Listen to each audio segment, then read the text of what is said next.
pour votre participation ce matin. Tout d'abord, on souhaite vous présenter nos meilleurs vœux pour cette nouvelle année 2025.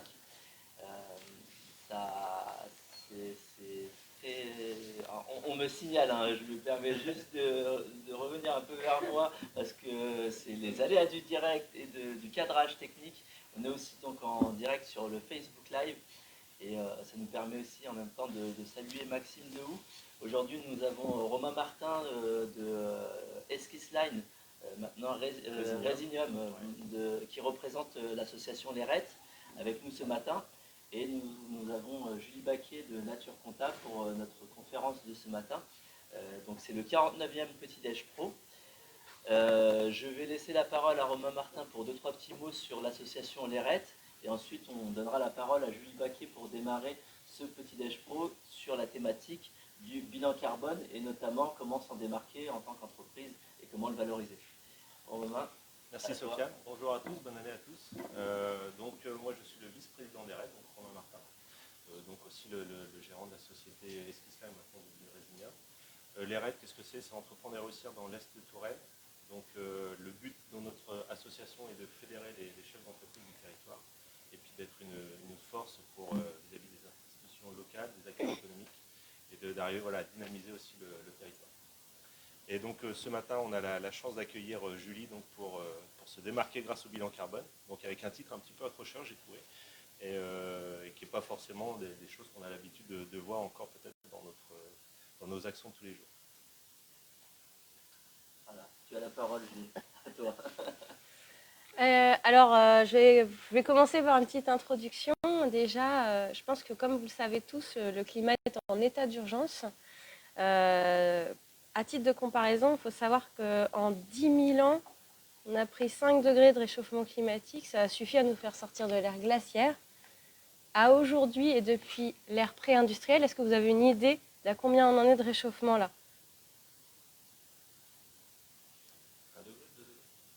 2 degrés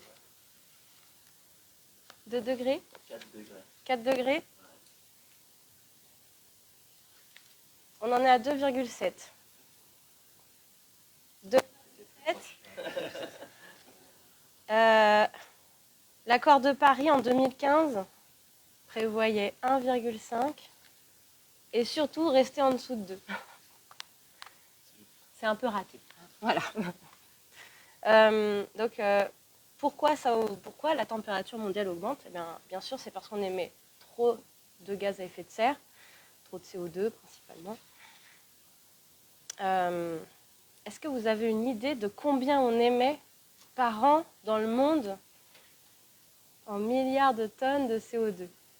Milliards de tonnes.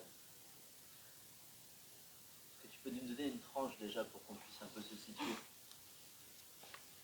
Allez, vers les années 90, on était vers entre 20 et 25. Entre 20 et 25 tonnes.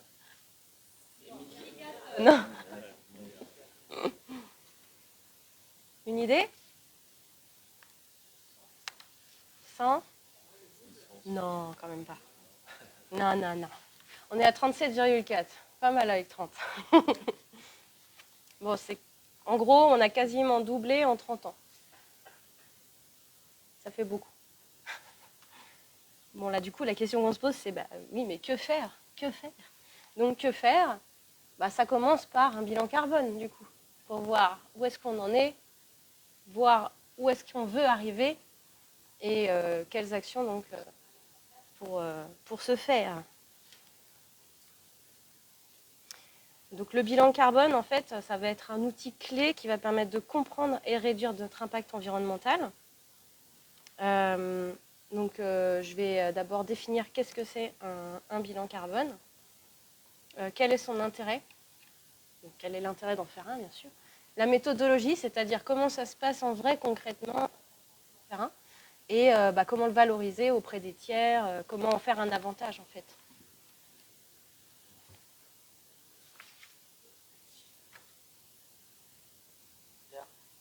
Comment ça se passe?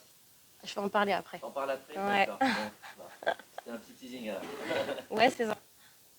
Non, le bilan carbone, c'est une méthode d'évaluation des émissions de gaz à effet de serre générées par une activité, une organisation, un produit ou même une personne sur une période donnée. Il faut que ce soit limité dans le temps, parce qu'on ne peut pas dire, tiens, depuis que je suis née, j'ai... Bon, non, le but, c'est ça, sur une période, combien on émet pour pouvoir en séparer et diminuer ce montant. Si je prends l'exemple d'un citoyen français, son empreinte carbone, ça va être en mange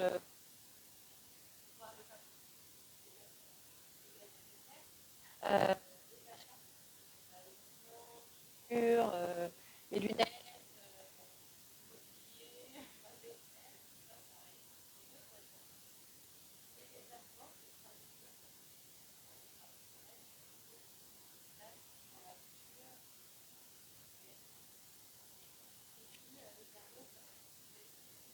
Et services publics. En gros, c'est 4 gros blocs pour donner des exemples. Voilà. La méthode bilan carbone, en fait, c'est une démarche globale de son empreinte carbone. En fait, c'est pas juste on fait un bilan, bah tiens, en émettant, super, on en fait quoi de cette info? Donc c'est vraiment d'avoir une démarche de réduction, c'est une prise de conscience. Donc par exemple pour l'entreprise, une prise de conscience de tout le monde, tout le personnel, pas juste les dirigeants. Il ne faut pas voir juste le côté obligatoire en fait, ça serait dommage.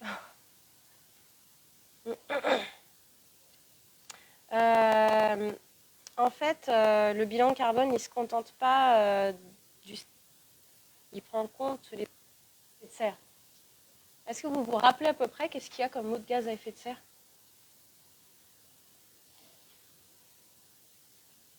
À part le CO2? Pas d'idée? Le méthane. Ouais, le méthane, c'en est un, effectivement.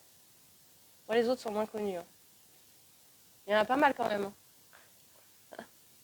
En fait, l'idée du bilan carbone, c'est de prendre tous les gaz à effet de serre, de leur déterminer un pouvoir de réchauffement, un potentiel de réchauffement global.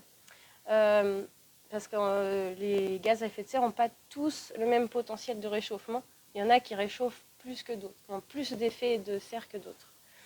Et pour pouvoir les comparer, en fait, on va utiliser une unité commune qui est le CO2 équivalent, donc qui sert du PRG pour être calculé. Moi, je ne fais pas ces calculs-là, on est d'accord, hein, j'ai juste les chiffres et voilà. Et donc, c'est comme ça qu'on se rend compte que, par exemple, le méthane est beaucoup plus réchauffant que le CO2 et le pire étant le trifluorure d'azote. Donc tout ça, ça permet de faciliter la comparaison. Tu as une petite connaissance de qu'est-ce qui émet ce type de... Oula. Ah, c'est toi? Ouais, c'est moi. Qu'est-ce qui émet ce type de gaz? En fait, tu sais, les machines dans le secteur industriel, elles émettent aussi essentiellement des dans gaz. le secteur industriel qu'on émet ce type de principalement, gaz-là. ouais. Il y a l'agriculture aussi pour tout ce qui est méthane. Mais le reste, ça va être surtout industriel. Et là, c'est moins mon domaine, quoi. Et d'après vous, qui a l'intérêt de réaliser un bilan carbone? Tout le monde?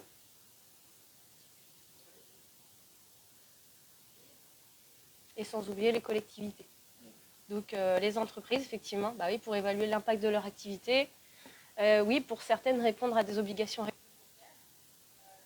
Il y en a qui ont... Je me suis noté les seuils parce que je ne connais pas par cœur. Il y en a qui ont des... Oui, j'en parle après en fait. Pour répondre aux obligations réglementaires, j'en parle plus tard. Et améliorer leur stratégie environnementale. Les collectivités, pour concevoir des politiques publiques alignées sur les objectifs. Parce que vous savez, tous les ans, ils se donnent des objectifs qu'ils ne tiennent pas, voilà. Mais ils essayent quand même de faire des politiques publiques. Et puis les individus pour comprendre et réduire leur impact personnel. En général, ça commence comme ça, par une démarche personnelle, et puis après, dans mon entreprise, je pourrais aussi faire quelque chose. Voilà. En général, pour les petites entreprises, c'est comme ça. Alors, il faut savoir qu'il y a quand même une limite au bilan carbone, c'est qu'il se concentre principalement sur les gaz à effet de serre, sauf qu'il n'y a pas ça, il n'y a pas que ça qui compte. quand on veut avoir vraiment une démarche responsable, c'est de prendre en compte toutes les limites. Et donc, est-ce que vous avez une idée de quelles sont les limites planétaires?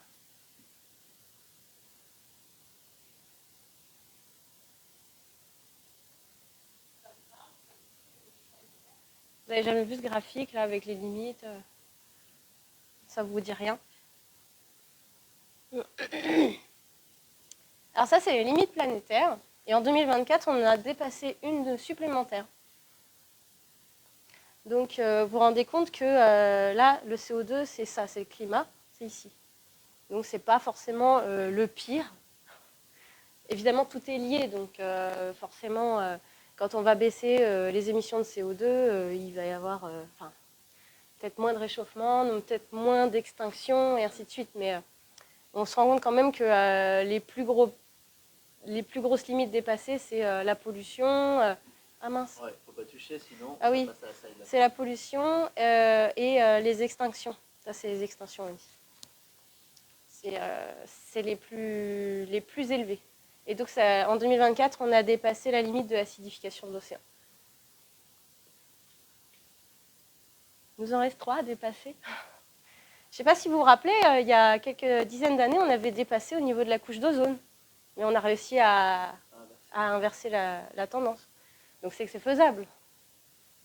Et quel genre d'action on avait réussi à inverser la tendance? On avait arrêté certains gaz aussi qui détruisent l'ozone. À l'époque, c'était des... Comment? Voilà. Merci, c'est le mot que je cherchais. Gaz réfrigérant. Donc en gros, l'idée, c'est que quand on essaie d'avoir une démarche de faire un bilan carbone, d'avoir toutes sortes d'actions à mettre en place, etc., on va aussi essayer de réduire peut-être les déchets, de moins polluer, d'avoir une stratégie plus globale. Voilà. C'est super important en fait.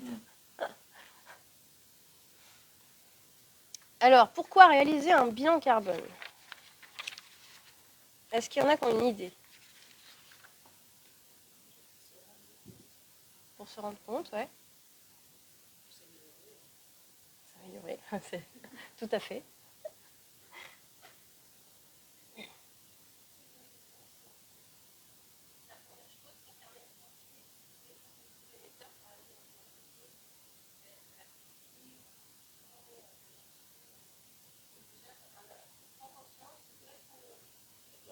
Qu'est-ce qu'on fait qui pollue le plus?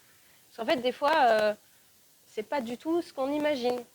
On se dit, je suis sûre, ce qui pollue le plus, à titre individuel, c'est parce que je mange du bœuf, machin, c'est ça qui fait le plus mon empreinte carbone.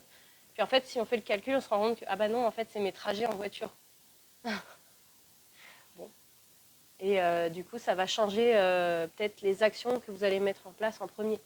Vous allez vous dire, ah oui, non, là, la priorité, ça va être peut-être réduire mes trajets ou trouver un autre moyen de mode de transport plus doux. Voilà. Ça permet aussi de se situer par rapport à des entreprises similaires. Par exemple, moi, je suis cabinet d'expertise comptable. Si je fais mon bilan carbone et que je me compare à un autre cabinet d'expertise comptable avec à peu près le même nombre de salariés, ça va me permettre de voir si je suis plutôt bien placée ou pas. Et c'est là où je vais me dire, oh là là, mais en fait, ça va pas du tout. Là, je consomme 3 fois plus que lui. Pourquoi? Voilà, du coup, ça permet de comparer. Et puis, ça permet aussi de comparer son propre bilan carbone d'une période sur l'autre pour voir l'évolution. Si je fais un bilan carbone, admettons que j'en ai fait un, j'en refais un aujourd'hui, et que je me dis, ah oui, j'ai réussi, je sais pas, par exemple, à pas augmenter, alors que mon activité, j'ai recruté, j'ai développé, j'ai machin. On se dit, c'est pas mal. Inversement, si on voit que ça n'a pas bougé, alors qu'on n'a rien changé, et qu'on était censé avoir mis des actions en place, on se dit, non, qu'est-ce qui se passe? Qu'ai-je fait? Voilà. Pour certaines, ça va être de répondre aux obligations réglementaires. C'est là où je parle des seuils. En fait, les entreprises privées, depuis 2022, ont l'obligation de réaliser un bilan de gaz à effet de serre tous les 4 ans. Si elles ont plus de 500 salariés en France, ou plus de 250 salariés dans les DOM, ou si elles font un chiffre d'affaires supérieur à 100 millions d'euros en France ou dans les DOM. Quel que soit le nombre de salariés. Ouais. Et du coup, la périodicité. Là, c'est tous les 4 ans. C'est tous les 4 ans. Et ils font leur bilan sur une période de 4 ans pour le coup. Et bah ouais, c'est ça. Exactement. C'est pour ça que je disais sur une période donnée. C'est pas forcément un an. Ça peut être 4 ans, ça peut être moins, ça peut être plus. Par exemple, les collectivités qui sont obligées de le faire, eux, c'est tous les 3 ans. Les établissements publics qui sont obligés de le faire, c'est tous les 4 ans. Donc après, je ne veux pas rentrer dans le détail des seuils pour tous ces... Parce que nous, on est des entreprises privées pour la plupart. Ça vous intéresse peut-être, les collectivités? Mais du coup, je ne sais pas s'il y a des entreprises ici de plus de 500 salariés ou qui font un chiffre d'affaires de plus de 100... Je pense pas, là. Voilà. Ils sont pas venus ce matin. C'est pour ça que je disais pour certaines entreprises, c'est pour répondre aux obligations réglementaires. Ouais. Bah oui, c'est pour surtout les grandes entreprises. Hein. Il y a aussi des grandes entreprises qui exigent de leurs partenaires et fournisseurs d'en faire un aussi pour pouvoir, eux, faire un bilan plus précis. Donc...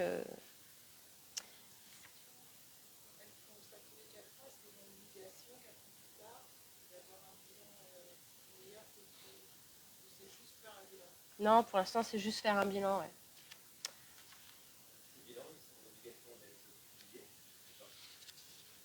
C'est une bonne question. J'en ai aucune idée. Après, je suppose que l'intérêt, c'est de les améliorer et de les publier au fur et à mesure, mais bon. Non, en l'occurrence, je pense pas que ce soit obligatoire de les publier. J'avoue que ça, je sais pas. Je regarderai, si tu veux. Je suppose que ça doit être fait par un tiers. Bah, en fait, ils peuvent être faits en interne, mais dans ces cas-là, il faut suivre la formation. Il faut avoir une méthode fiable.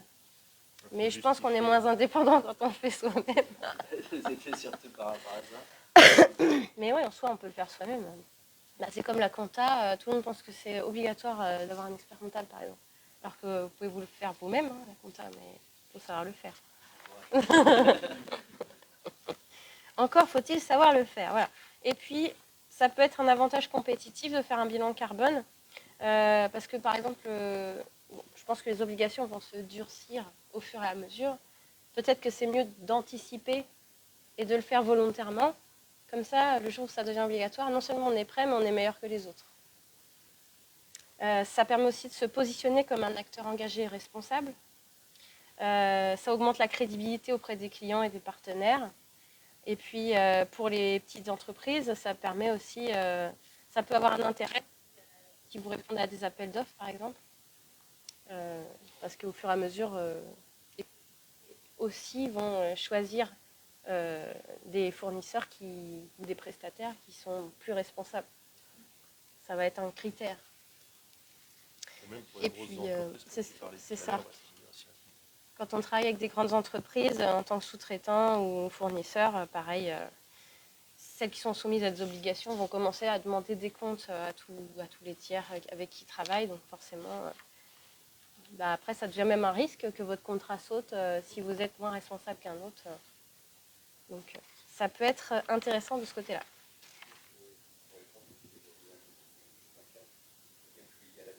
Ah, il faut les publier à l'ADEME. Et ben voilà, t'as ta réponse, Julien. C'est vrai que très certainement, la réglementation va aller chercher des seuils d'entreprises qui sont plus proches de nos tissus économiques qu'on a nous dans les années à venir. Effectivement, c'est préparé en avance. Bah, ça va se durcir forcément dans le sens où ils veulent réduire le réchauffement, donc ils se mettent des objectifs et donc à un moment ils vont durcir forcément les obligations pour essayer de tenir les objectifs qui se sont donnés.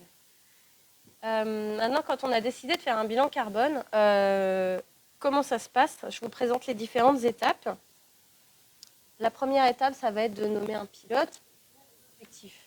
Donc en gros, le pilote, souvent, ça va être les chefs d'entreprise. Ou alors, dans les grandes entreprises, ils vont déterminer dans une petite équipe qui va s'en occuper et définir des objectifs par exemple des objectifs de temps. Bah voilà, on aimerait que le bilan carbone soit fait dans tel délai, etc. Et puis, pour commencer, il va falloir sensibiliser la direction et les équipes. Sinon, ça va pas matcher. Donc, d'abord, on va organiser des réunions avec la direction pour voir la vision globale de l'entreprise. Ça permet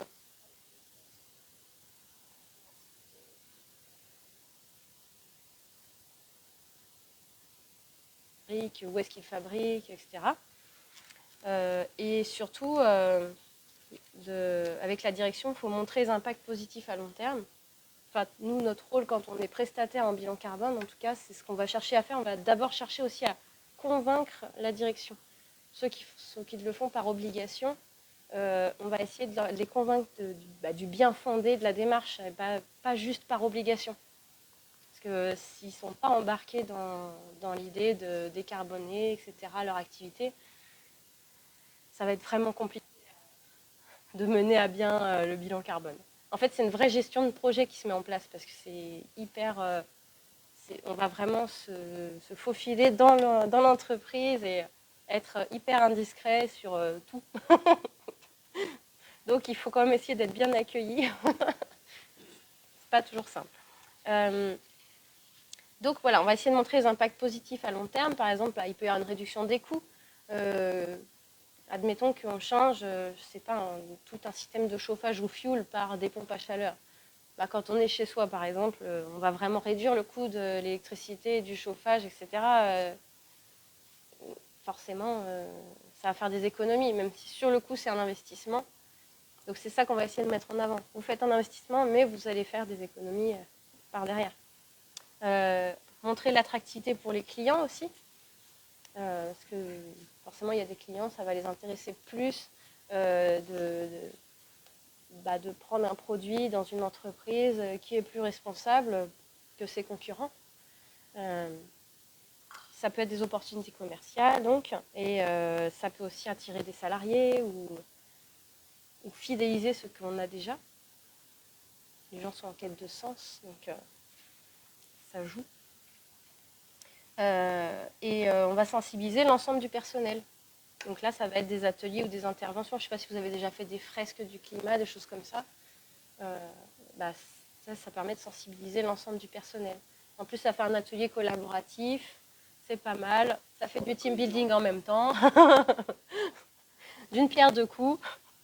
Donc, on va organiser des sessions sur le changement climatique, sur l'empreinte carbone de l'entreprise, les bénéfices de la démarche, etc. Il va falloir embarquer tout le monde, en fait. On va utiliser des exemples concrets pour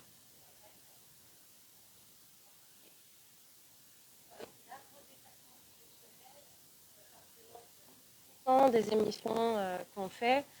C'est pour ça qu'il faut qu'on arrange ça.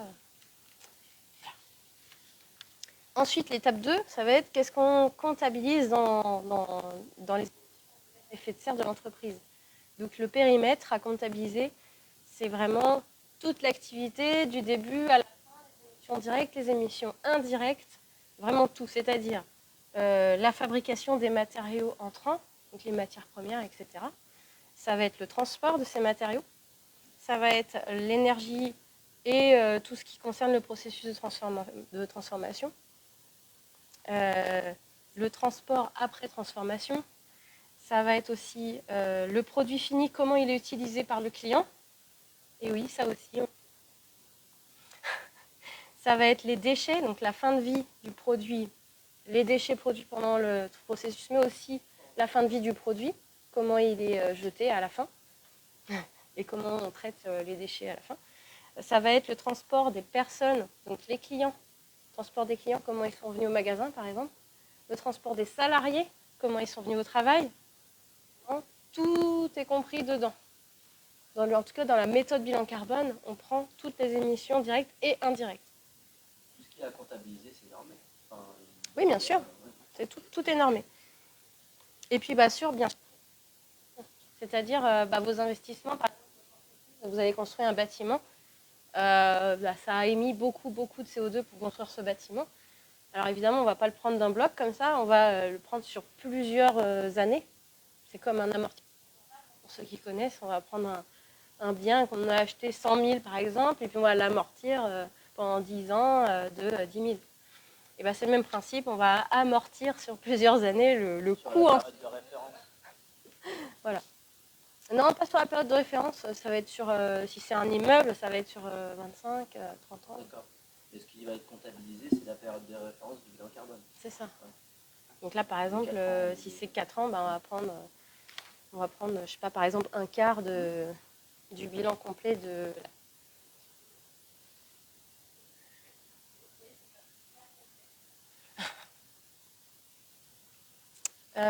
Ensuite, l'étape 3, ça va être de collecter et d'exploiter les données. En fait, on a cartographié les flux. Ben, maintenant, il faut quantifier ça.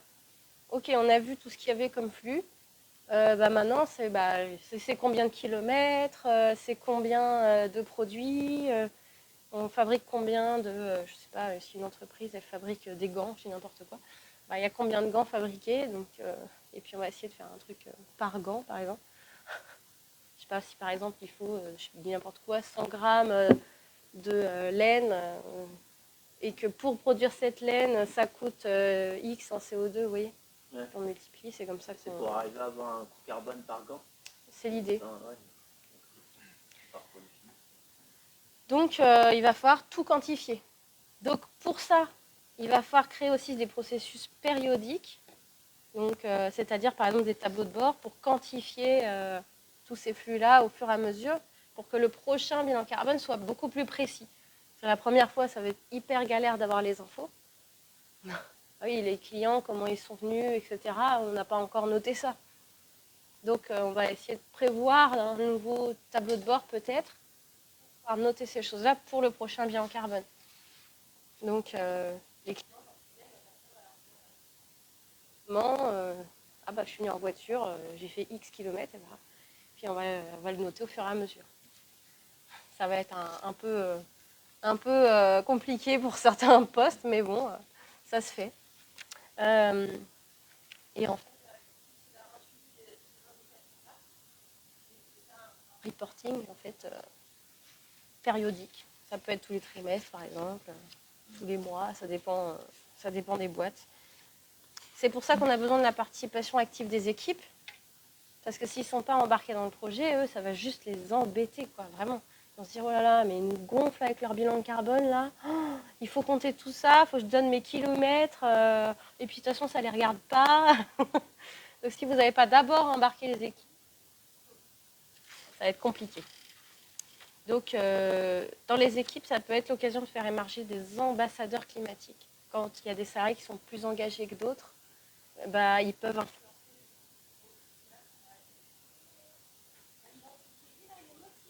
Il peut peut-être relayer des...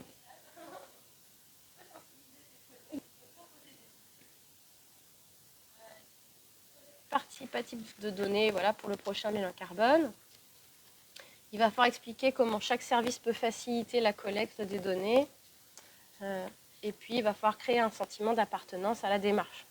Voilà, ce bilan, c'est notre responsabilité collective pour un avenir durable.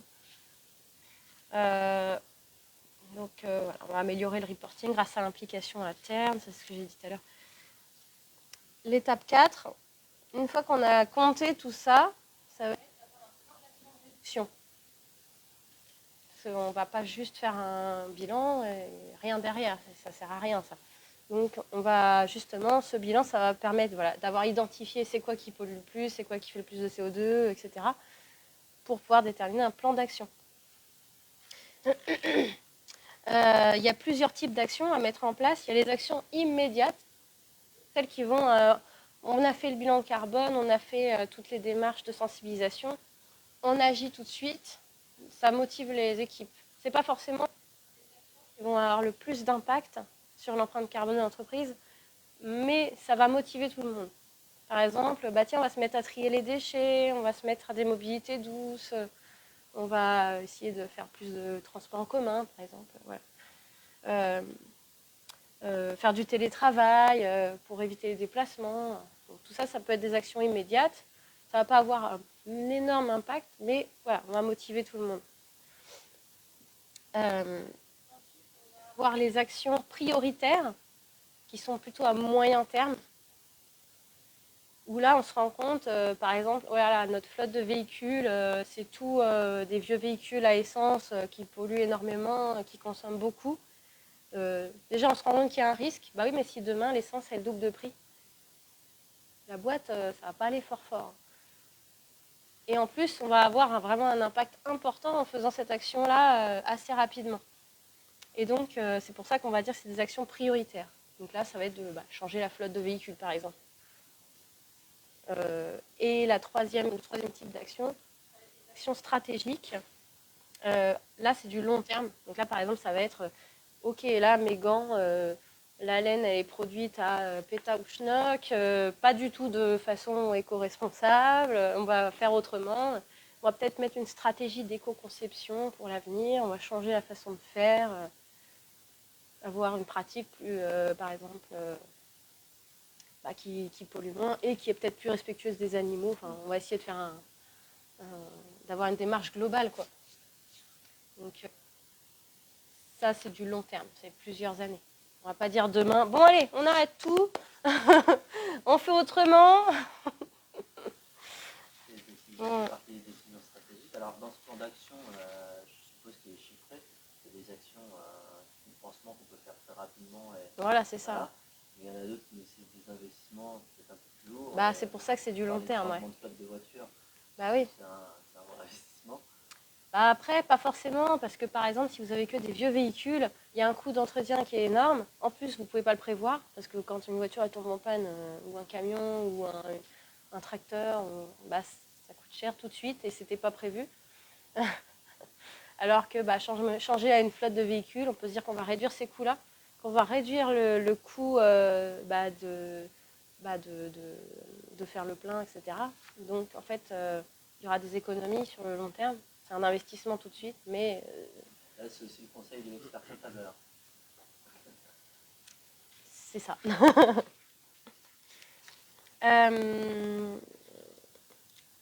Alors oui, dans le plan d'action, ce qui est important, ça va être de valoriser les contributions des équipes, parce qu'il faut qu'ils soient motivés aussi dans leurs efforts sur le long terme.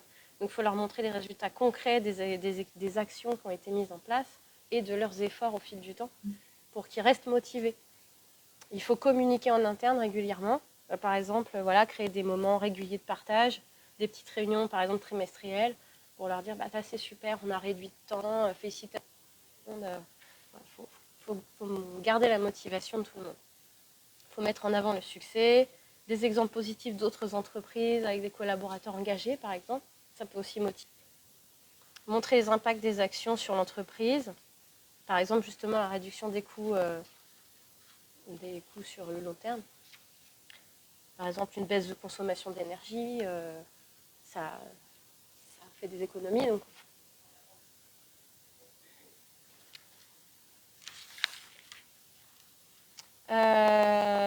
Ensuite, on a la synthèse de la démarche. Évidemment, à la fin, on remet un rapport bilan carbone et un rapport d'amélioration à la direction.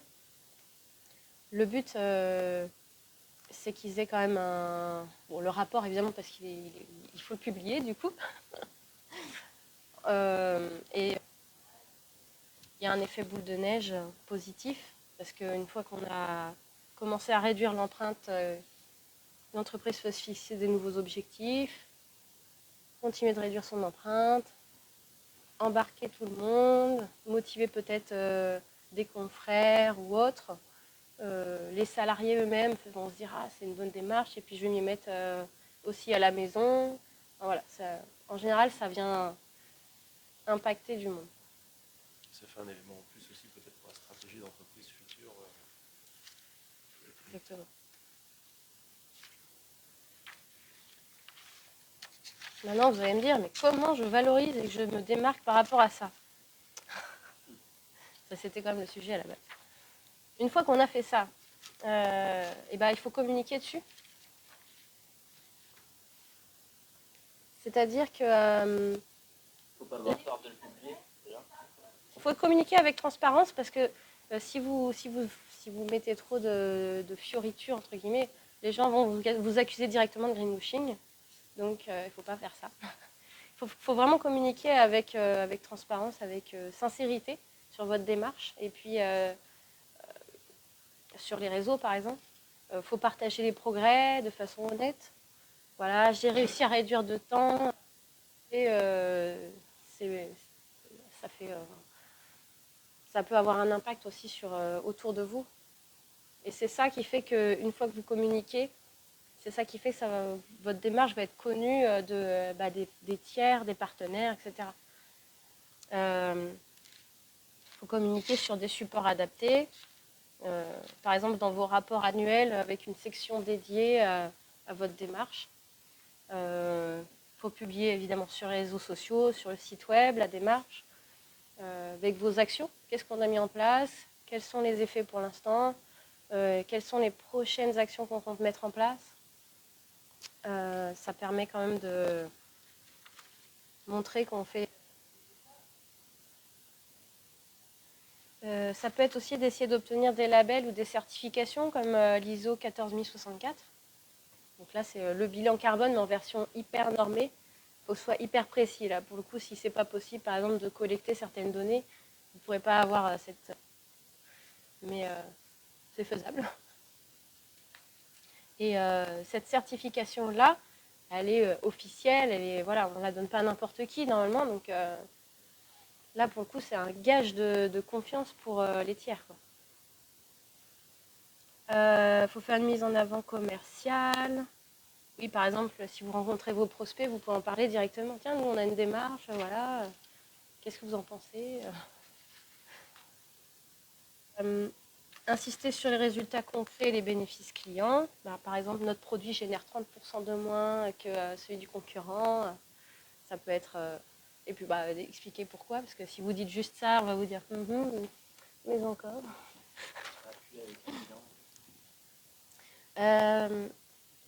Voilà.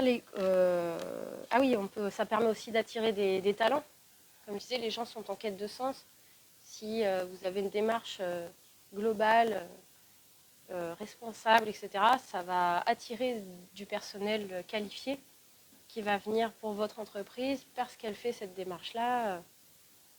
De plus en plus de personnes ont ce critère-là quand ils cherchent un poste. Il y a eu des études de fait là, par le cabinet ACE notamment pour savoir quels sont les critères de recherche d'un poste. Et la rémunération, elle n'arrive pas en premier. Hein. C'est vraiment la quête de sens qui est au top. Donc, ah oui, j'ai pas...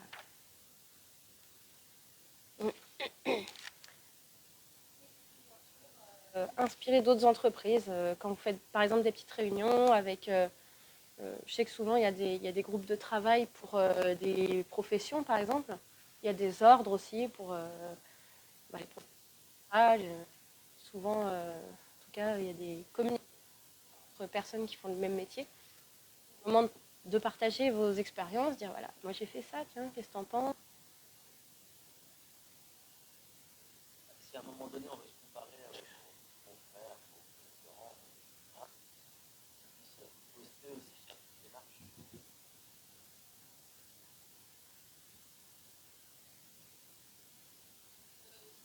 De se motiver entre personnes qui font le même métier. Tiens, j'ai essayé ça, et puis c'est mieux d'échanger quand on fait la même chose. Ça peut aussi permettre de trouver des idées ensemble dans l'objectif de décarboner. Au sein de DRF, on en parlait avec Maxime beaucoup sur sa démarche pas carbone et Clio, notamment avec sa flotte de véhicules électriques et de transport. Et là, on n'est pas dans le cadre d'une entreprise qui a plus de 500 salariés. C'est une PME régionale, une belle PME, et qui communique beaucoup aussi sur sa stratégie bas carbone, qui nous montre que c'est possible de le faire. Et derrière, je pense qu'il est repris médiatiquement par pas mal de médias, et notamment aussi par dernièrement le JT de TF1. Et derrière, ça peut aussi plus donner. C'est bien un vrai axe commercial stratégique. Et puis les gens sont admiratifs en général. Ah ouais, tu fais comme ça et tout. Oh, c'est vachement bien. Vas-y, je vais m'y mettre. Hein. Ça ça a une influence. En tout cas, quand vous en parlez, quand vous dites voilà, nous on fait comme ça donne envie aussi aux autres. Et ça montre aussi peut-être une maturité de l'organisation. Ouais. D'être arrivé à faire son bilan carbone. Ouais, puis surtout d'avoir des démarches RSE.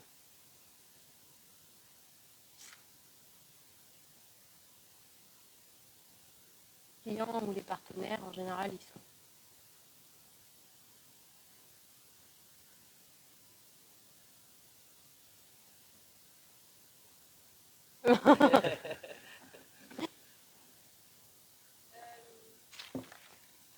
Donc, conclusion.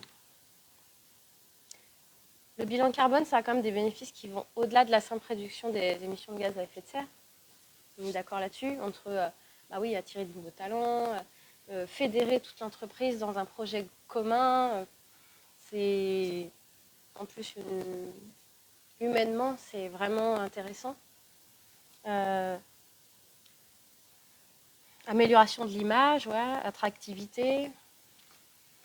Et puis, conformité réglementaire pour ceux qui sont obligés de le faire, bien sûr.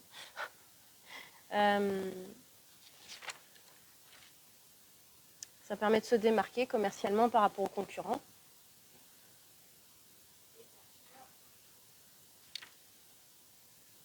Chaque geste compte.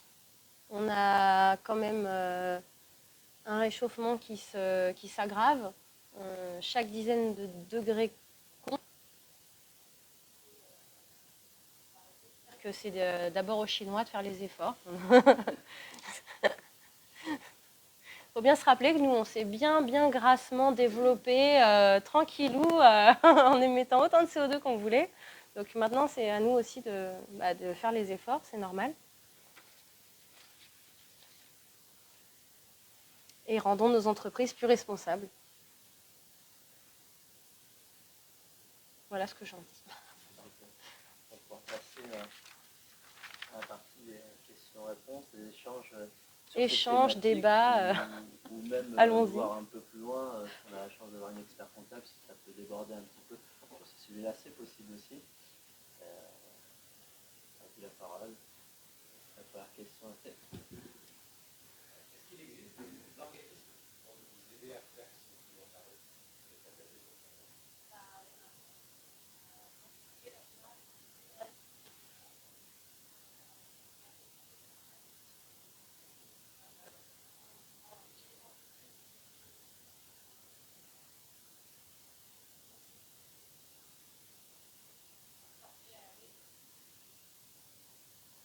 Puis tu peux te former aussi. Bon, la formation, elle n'est pas donnée. Hein. Vous le faites, Julie? Oui, nous, on le fait. Peut-être prendre une minute pour dire ce qu'on peut te présenter, toi et ton cabinet. Oui. Et puis, oui, alors nous, on est formés à la méthode bilan carbone. Donc, on a fait ça avec l'Institut de formation carbone. Cet institut forme à des sessions régulières. C'est très demandé comme formation, donc il faut s'y prendre à l'avance. Il y a 6 mois, 1 an de délai. C'est mon associée Laurie qui est la plus formée et calée sur le sujet. Mais on fait ça ensemble à 2. Voilà. Comme il s'agit quand même d'aller vraiment simplifier l'entreprise, en général, il vaut mieux être au moins 2.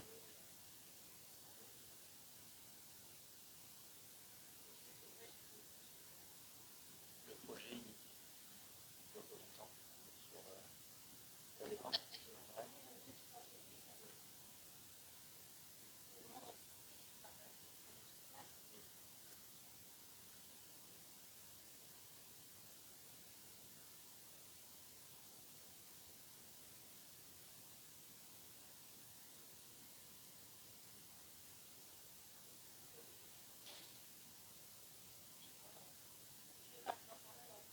Par exemple, je vais aller prendre pour chaque vin toutes les bouteilles, les bouchons, les capsules avec leur bilan carbone. Je vais prendre le bilan carbone du vin en lui-même parce qu'il a fallu des tracteurs pour passer dans les champs, il a fallu mettre des produits sur les vignes pour pas qu'elles soient malades. Il a fallu mettre, par exemple, dans certains vins, il y a du sulfite, et ben voilà, on va le compter aussi. Donc ça va être vraiment hyper détaillé, donc il faut vraiment pas prendre tout.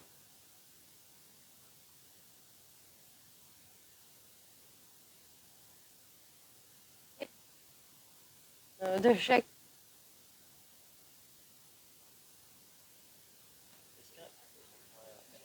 Est-ce qu'un bilan carbone réalisé par un cabinet d'expertise comptable, il a une coloration différente que celui qui est réalisé par un cabinet RSE Non, on a la même formation, donc ça va être normalement quasiment pareil. On a la même formation, donc on est censé faire exactement la même chose. Exactement. Ouais. C'est une méthode en fait, une méthode bilan carbone. D'ailleurs, il y avait le petit R parce que c'est une méthode qui a son label, quoi.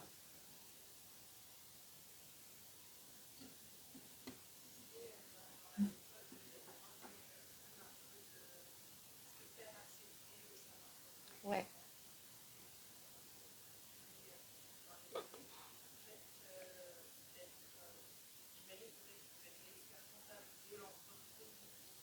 Ça peut, ouais.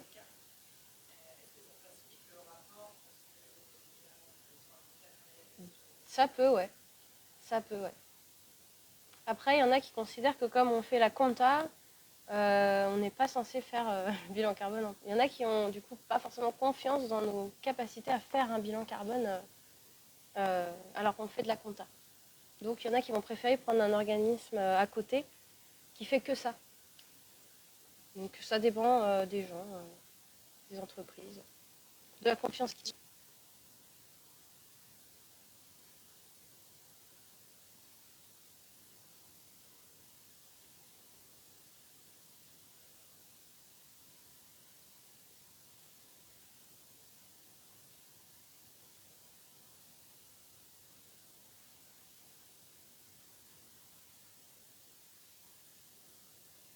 Investissement, ouais.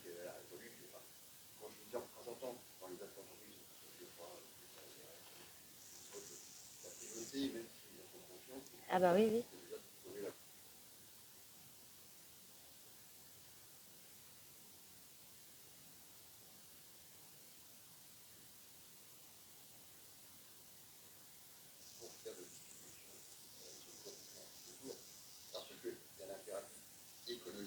Mm.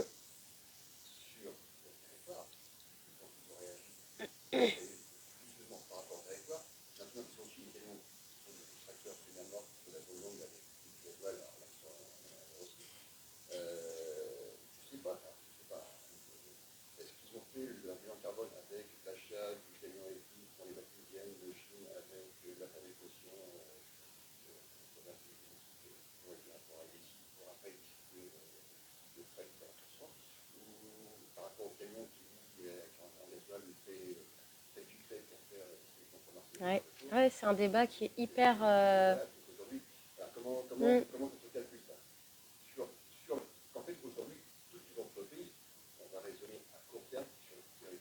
Ouais.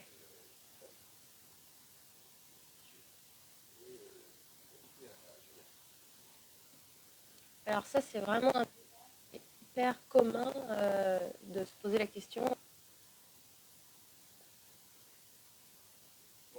Et en fait, ça dépend.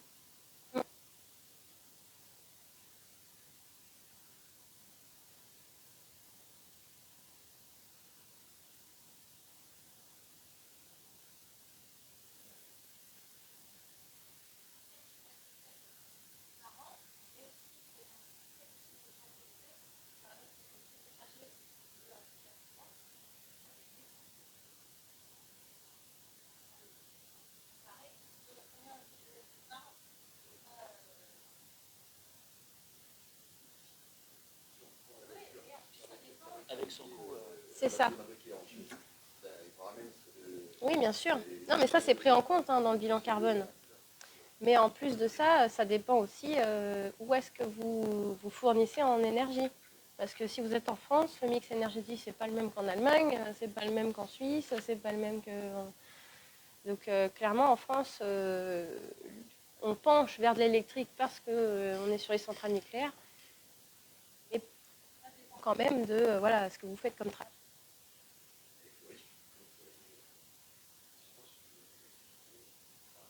Et oui, on a toujours le risque aussi, évidemment, si on garde sur un seul truc. Bah, c'est comme pour les investissements, hein, il faut les diversifier. Bah, c'est le même principe. Si vous mettez tous vos œufs dans le même panier, il y a toujours un risque. Hein. Du coup, pour le renouvellement de la flotte de véhicules, il faut Faut tout étudier là. Mais c'est exactement un peu pareil. Il faut aller d'électrique, vraiment un peu poser d'hybride, des questions. un peu de gasoil.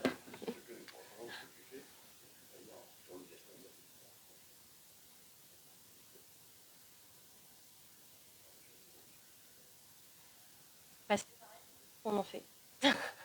Des fois, il vaut mieux les louer pour les changer régulièrement, mais ça dépend ce qu'on en fait. Voilà.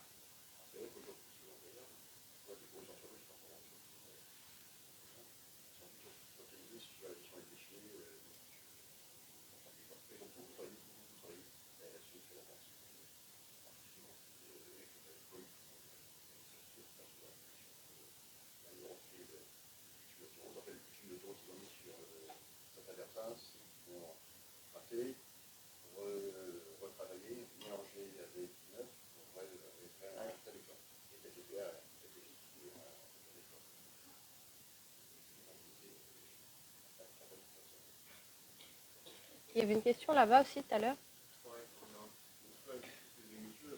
Ma question est un petit peu justement sur le terrain par rapport à cette approche, quel est un petit peu le retour plutôt des PME, en l'occurrence des petites PME. C'est vrai qu'il y a quand même un investissement et on est tous sensibilisés. Enfin, en fait, j'en mets un petit peu à la même chose de monsieur. On est tous sensibilisés, on entend tous parler, on a envie d'être acteurs aussi. Il y a quand même un investissement et je pense aux TPE, PME. Ouais. Quel est un petit peu le retour aujourd'hui? Ça commence à faire quelques années qu'on en parle, qu'on intègre, qu'on essaie d'intégrer en tout cas cette démarche. Et quels sont un petit peu les terrains aujourd'hui? Parce qu'aujourd'hui, c'est vrai que j'en suis toujours spectateur, j'en parle avec le ministère Auchan, j'en parle avec le spectateur. Mais justement pas dans l'obligation aussi. Ah oui, parce que ça. Il n'y a pas beaucoup d'entreprises dans mes clients qui font plus de 100 millions et qui ont plus de 500 salariés. Donc je pense un petit peu aux acteurs locaux. Quel est un petit peu votre retour de terrain par rapport à ça, sur l'investissement, sur le retour? En fait, ça dépend d'où ils partent.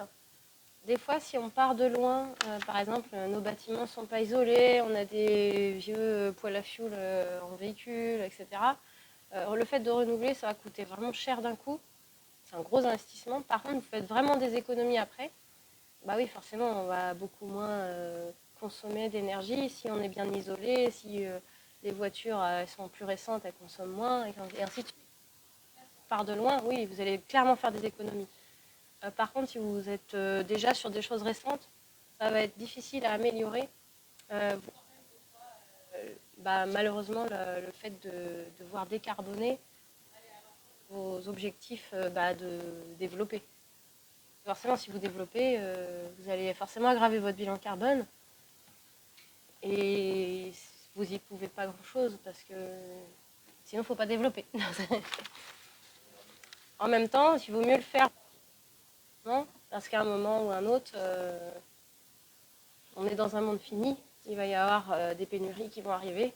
Et il vaut mieux les anticiper plutôt que de les subir.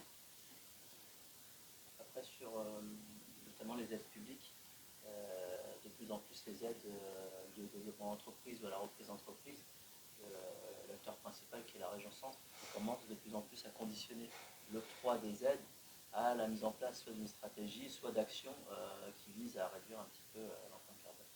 Donc, la décarbonisation, notamment sur les aides à l'innovation, elle est beaucoup mise en avant maintenant. Si vous êtes dans une stratégie à un moment donné de recherche de financement via du financement public, il faudra vous attendre à ce qu'il y ait ce critère-là qui soit mis maintenant au-dessus de la liste des critères. Ouais. Et parfois, vous avez une démarche RSE globale. Donc la RSE, je ne sais pas si ça parle à tout le monde. Ouais. Et du coup, dans la démarche RSE, il y a tout. conforte vos collaborateurs avec des nouvelles technologies, avec des bureaux réglables en hauteur, avec des chaises réglables. Là, va être plus impactant que de prendre des vieux bureaux d'occasion qui font marcher l'économie circulaire, etc. Du coup, c'est pas toujours compatible. Il faut faire des choix, en fait. Même dans la RSE, il faut faire des choix, exactement. Et oui. Est-ce qu'il y a d'autres questions? Oui. Oui, bien sûr.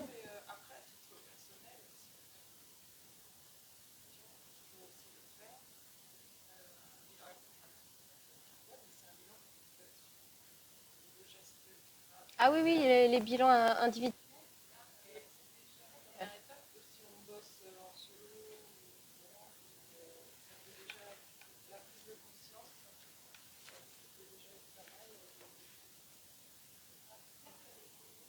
Les plus efficaces qu'on peut faire, c'est à titre individuel. Ça va paraître con, hein, parce qu'on est tout seul à le faire. Oui, mais on va influencer énormément d'autres personnes.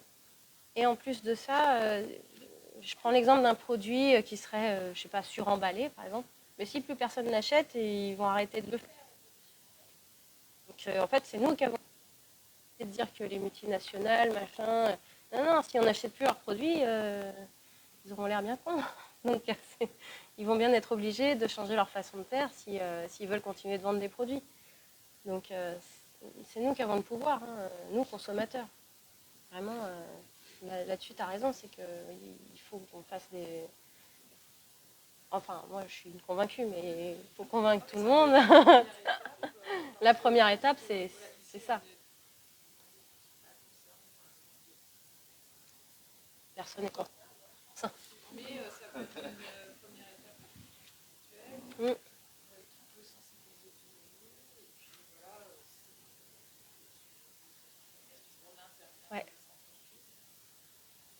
Ouais. Puis une fois qu'on le fait, on peut influencer d'autres personnes et puis leur expliquer aussi que finalement, c'est pas... Au niveau individuel, ça permet peut-être de se comparer déjà, d'arriver, et peut-être de ramener ça après en entreprise. Ouais. Et puis il y a aussi le fait de faire par exemple un atelier type nos gestes climat, d'automne, tout ça. Ça permet aussi de voir nous aussi nos postes les plus...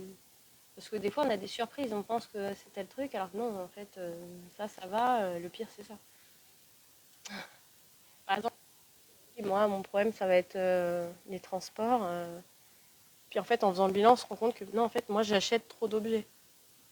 Ah oui, non, en fait, j'achète trop d'objets, j'achète trop de vêtements. C'est ça qui va le plus avoir un impact. Donc c'est pas mal de le faire, pour se rendre compte. Ouais.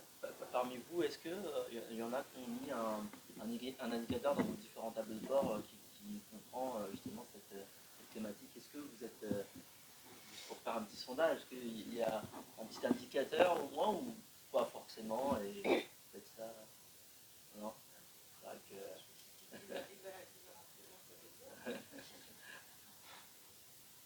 Après, il y a des déjà, petits... entre faire le bilan ou au moins déjà juste suivre un indicateur, peut-être Déjà faire juste des un actions indicateur simples. annuellement, d'essayer de les Exactement. suivre, ça peut peut-être déjà... Non, mais des fois, ça peut être juste de suivre peut-être votre consommation d'énergie, déjà de... Vous avez tous votre facture avec le nombre de kilowattheures que vous avez brûlé dans l'année. Celle qui est lisible. Voilà. Et vous pouvez déjà suivre cet indicateur-là et suivre peut-être le nombre de litres de gasoil, par exemple, ou d'essence que vous consommez par an. Vous prenez vos tickets si vous les avez gardés et vous additionnez le nombre de litres. Moi, je fais ça dans la compta des clients. Je note toujours les... Comme ça, à la fin, on sait combien. Une petite chose qui peut leur dire « Ah, tout ça, ah mince ».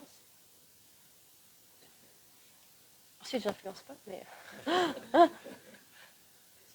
je trouve pas ça. Enfin, c'est pas toujours facile, par exemple, quand on regarde ses factures, tout dépendant du temps. Il y a des années, on est super fort, facile. En fait, on n'a rien fait de particulier.